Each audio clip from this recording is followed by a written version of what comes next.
Okay, everybody, with this video, we're going to show you how to emphasize the elements of your infographic, like the chart, the title, and your picture, anything else, by layering frames and mats behind those items. Very similar to how we were doing with your posters in your group projects before all of this started. So I'll show you a couple different ways to do this. The first thing is to simply put in some basic shapes. So I'm on the Elements tab over here on Canva. If I want to see a whole bunch of different options, they all come up gray, but that's because they give you the option to change the colors. So if I wanted to put like a simple rounded square behind here, I can do that. Some of the shapes allow you to resize on all edges. So like this one, it has the little bars at the top and on the side. Some of the shapes do not, and you always have to resize them from the corners. So you just have to play around with that. But you notice when I put the shape on there, it completely hides the text.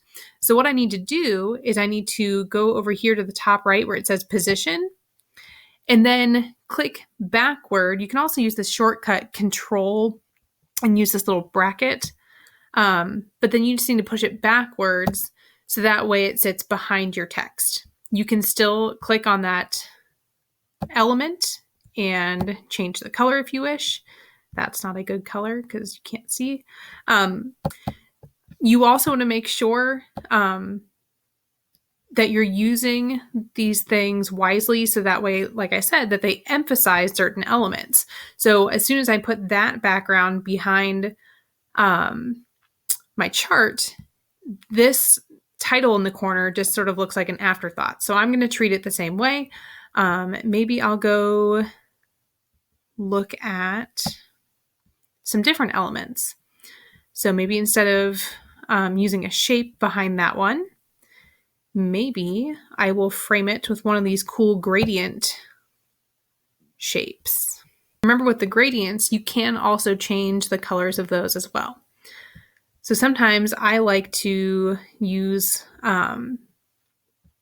more organic looking shapes, and you don't even have to use the whole thing. So like I could put this really cool brush strokey thing behind my title, which actually fits quite nicely, but I could also expand it so it gets bigger. Sure that it also does not cover up my chart. So perhaps what I will do is just sort of crop this in a little bit. I can make my title a little bit smaller so it fits on there a little bit nicer. But what I'm trying to get at here is that the things that you use to emphasize the text or your charts don't have to be solid shapes. I do want to go back to our solid shape really quickly here and show you that you don't just have to make it a solid color. You can also use this transparency option in the top right. So that way you can still slide it down and see your background through that shape a little bit. So I played around with that quite a bit in my design over here. I had a background that looked like a knit blanket or a knit sweater. And then I also incorporated another shape on top of it that actually is this big swirly thing here. But you can't really tell that it's two separate things because of that transparency feature. So the other thing I want to show you is how to use frames. Let's say I want to make all of this a bit smaller and move it off to the side.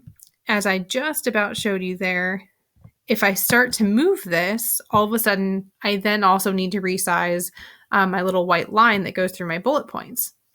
So instead, what I can do before I start resizing things is I can hit my Shift button and I can actually click on both that little white line, maybe. Yes, the white line and my text. Then I can go to Group, and now the whole thing functions as one element that I can resize together. That's really helpful. So if you've created an arrangement of things that you like together, but you need to resize them all, be sure to group them before you resize.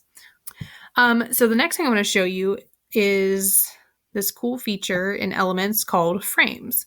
Some of you, I think, played around with this in your last composition. But the frames are blank. And so what you have to do, so if you want to use like this shape here, what you have to do is insert a picture into the frame. So I have uploaded the same picture of a teenager bored on the couch watching TV. And so I could use this picture, which is now in the frame, put it off here to the side. I could use that in my graphic. You might notice that, but when I did that, I also covered up my text here. So what I need to do is make sure that I bring my text back to the front. And I'm also going to put a background behind that text so that way you can see where it overlaps a little bit better there. Okay. I'm going to change the color also. And then change its position and send it backward. There we go. Perhaps now that I see that, I will want to make it just a little bit bigger, like so.